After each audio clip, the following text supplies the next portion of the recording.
Whoever touched me, come forward. It was me.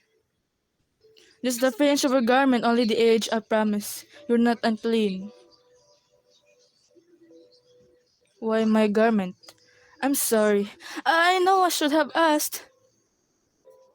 But I believe I could just touch a piece of a garment.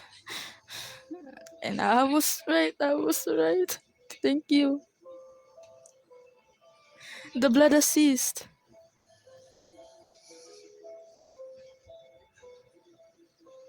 My daughter.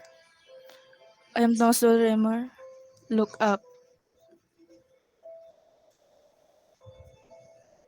Yes, you are.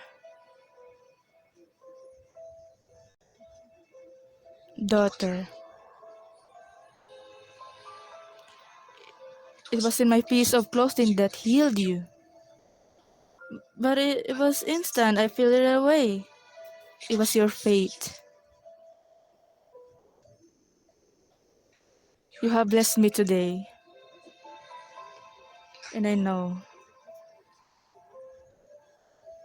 My daughter, I know it has been fight for you for so long.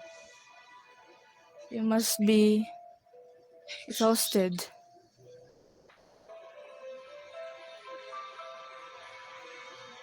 Go now in peace. Your fate has made you well.